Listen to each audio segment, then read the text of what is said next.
میرے محبوب کا شہر مدینہ. ایک آدمی ایک صحابی جہاد کو نکلے, اپنی بیوی سے کہنے لگے میں جا رہا ہوں, میری اجازت کے بغیر گھر سے نہ نکلنا. اور حدیث میں موجود ہے, امام ذہبی حدیث لائے ہیں, فرمایا قیامت کے دن اس کے پیر گلے سے لپٹے ہوں گے, اس کے پیروں کو گلے سے باندھ دیا جائے گا. یہ کون عورت ہے؟ رب فرمائے گا یہ وہ تھی جو خامد کی اجازت کے بغیر گھر سے نکلا کرتی تھی, بغیر اجازت کے گھر سے نکلتی تھی. سید عالم صلی اللہ تعالی, بڑی عجیب حدیث ہے, میں پڑھتا ہوں تو رو پڑتا ہوں. حضور حضرت فاطمہ کو لینے گئے, شادی کے تیسرے دن حضور لینے گئے. میرے محبوب نے آزمانے کے لیے کہا فاطمہ چلے, فاطمہ چلے. یوں ہاتھ باندھ دیے, عرض کی سونیا باپ بھی ہیں آپ, نبی بھی ہیں, میری جرت نے انکار کی, لیکن ابا جی آپ کی زبان سے سنا ہے شوہر کی بغیر اجازت نکلنا نہیں, اگر اجازت دے تو علی کا انتظار کر لو.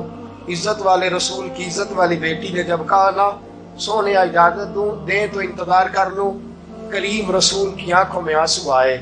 فاطمہ کہتی ہیں میرا کچا گھر, اور میرے رسول پاک نے اپنی طامت کو سمیٹا, اور سمیٹ کر نبی کریم علیہ السلام کچی زمین پر دیوار سے دیگ لگا کے بیٹھے. آج عجیب ہے, جناب علی بھی دیر سے آئے, پہنچے, حضور کو بیٹھے دیکھا, یوں نظر اٹھی.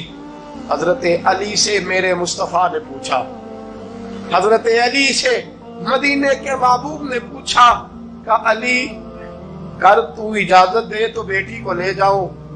حضرت علی پھوٹ پھوٹ کے روئے, میرا روپ بھی نہیں تے میرا رنگ بھی نہیں تے مینو یار منان دا ٹنگ بھی نہیں. تو امیر حرم میں غریب بے نوا, تو کجا من کجا. سونیا علی جتنی بھی عزت ہے تیرے قدموں کی برکت سے ہے, حضور میں اجازت دوں. فرمایا فاطمہ کو میں نے سکھایا ہے, اور فاطمہ کہتی ہے جب تک علی نہیں آئیں گے میں جاؤں گی نہیں.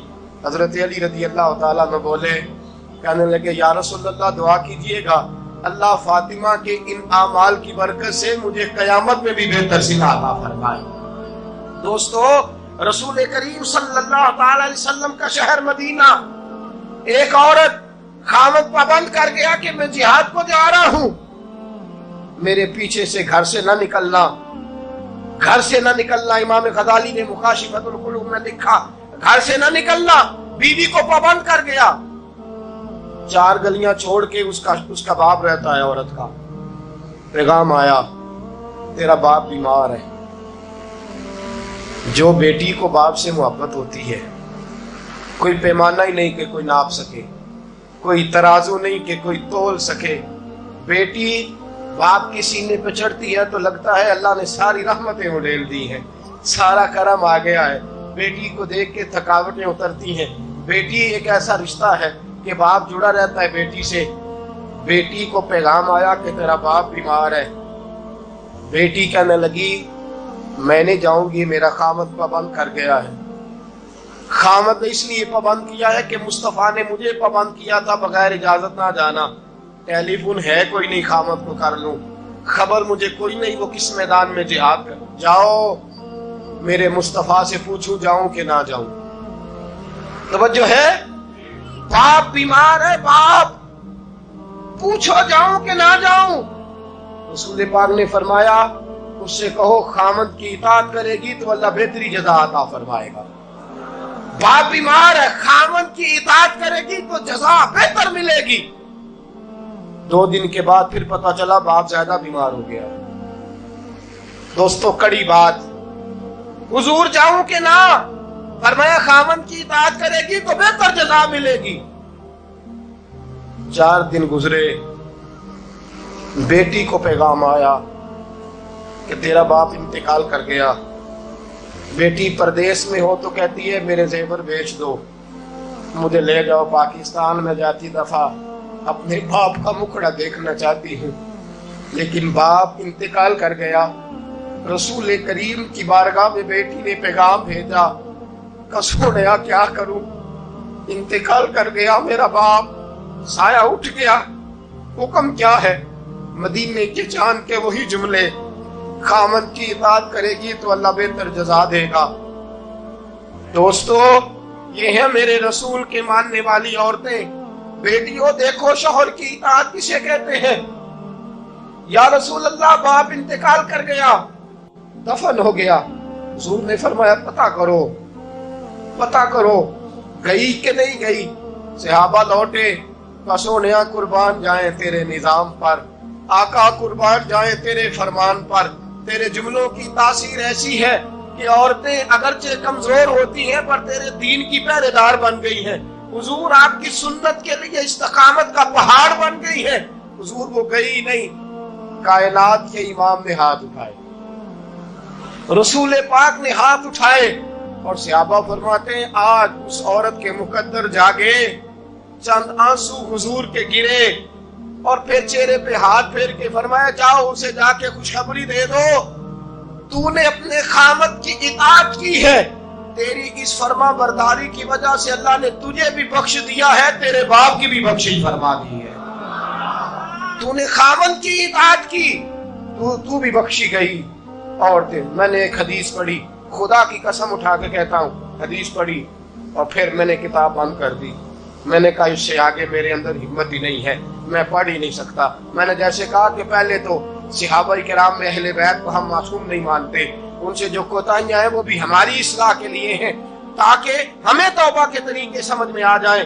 عزیز دوستو، میرے محبوب کی شہزادی، بس رسول اللہ صلی اللہ علیہ وسلم کی شہزادی سیدہ فاطمہ محبوب پاک کی بارگاہ میں آئیں، رنگ اڑا ہوا ہے، آنکھیں رو رو کے تھکی ہوئی ہیں۔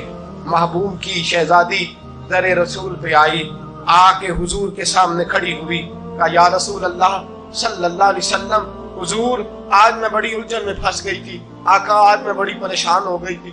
حضور نے فرمایا کیا ہوا؟ کہا یا رسول اللہ، میں اور علی باتیں کر رہے تھے، باتیں کرتے کرتے بات بڑھنے لگی، حضور مجھ سے کوئی ایسا جملہ نکل گیا، علی ناراض ہو گئے، مجھ سے بات ہو گئی۔ دوستو، درۃ الناصحین میں صاحب درۃ الناصحین لکھتے ہیں، کہا علی ناراض ہو گئے۔ سیدہ فاطمہ فرماتی ہیں میں نے 70 چکر لگائے علی کے کمرے کے۔ کتنے؟ بیٹیوں، خامن کی اطاعت میں تمہاری جنت ہے، اور ماں باپ بھی ذرا خیال کریں، مائیں بھی ذرا خیال کریں۔ میرے رسول پاک نے فرمایا جو کسی عورت کو اس کے خامن کے خلاف بھڑکاتا ہے، جو کسی عورت کو اس کے خامن کے خلاف بھڑکاتا ہے، اللہ اسے جنت کی خوشبو بھی عطا نہیں کرے گا۔ چاہے اماں ہی مشورے دے رہی ہو، چاہے کوئی مشورہ دے رہا ہو، خامن کے خلاف جو بھڑکاتا ہے۔ سید عالم صلی اللہ علیہ وسلم کی صاحبزادی کہتی ہے میں نے 70 چکر لگائے، سونیا میں نے علی کو راضی کیا، حضور علی راضی ہوئے ہیں تو خبر دینے آئی ہوں۔ بس اس سے زیادہ بڑی بات اور نہیں مل سکتی۔ دل کے کان کھولنا، ذرا جاگنا، ذرا اٹھنا، ذرا ٹیک چھوڑنا، ذرا غور کرنا، یہ کیا جملے بول دیے میرے رسول نے۔ حضور نے فرمایا فاطمہ، یہ وہ فاطمہ ہے کہ جو جنتی عورتوں کی سردار ہے، یہ وہ فاطمہ ہے جن کا دوپٹہ اگر کبھی واضح ہو جائے تو سورج منہ چھپا کے نکل جائے، یہ وہ فاطمہ ہے کہ صبح قیامت آواز آئے گی، نبیوں ولیوں غوثوں کتبوں ابدالو گردنیں جھکا لو، نظریں بند کر لو، محمد کی بیٹی فاطمہ کی سواری گزرنے والی ہے۔ الفاطمہ تو بدعۃ منی، الفاطمہ تو سیدۃ النساء اہل الجنہ۔ حضور نے فرمایا فاطمہ تو نے اچھا کیا، علی کو راضی کر لیا، اگر علی تجھ سے ناراض رہتے اور تیرا انتقال ہو جاتا، حضور فرماتے ہیں فاطمہ میں تیرا جنازہ نہ پڑھتا۔ فرمایا میں اس سے بڑی بات کہاں سے لاؤ گے، اس سے بڑا فکرہ کہاں سے لاؤ گے؟ فرمایا فاطمہ میں تیرا جنازہ نہ پڑھتا اس لیے کہ تو مولا کائنات کی بیوی ہے، اگر تجھ سے علی ناراض رہتے۔ اور پھر میرے حبیب نے فرمایا جس کا خامد اس سے راضی ہوتا ہے اس کا اللہ بھی اس سے راضی ہوتا ہے۔ پھر اپنی بیٹی کو فرمایا بیٹی یاد رکھ، کوئی عورت اتنی نمازیں پڑھے جتنی حضرت عیسیٰ کی والدہ مریم نے پڑھی تھی، اتنا قرآن پڑھے جتنا جناب مریم نے پڑھا تھا، اتنا قرآن پڑھے جتنا حضرت مریم نے پڑھا تھا، لیکن پھر بھی اپنے شوہر کی نافرمانی کرے۔ فرمایا اللہ اس کی عبادتیں قبول نہیں کرے گا، اللہ اس کی ریاضتیں قبول نہیں کرے گا، تلاوتیں قبول نہیں کرے گا۔ قبول تب کرے گا جب شوہر کی فرما برداری کرے گا، قبول تب کرے گا جب شوہر کو راضی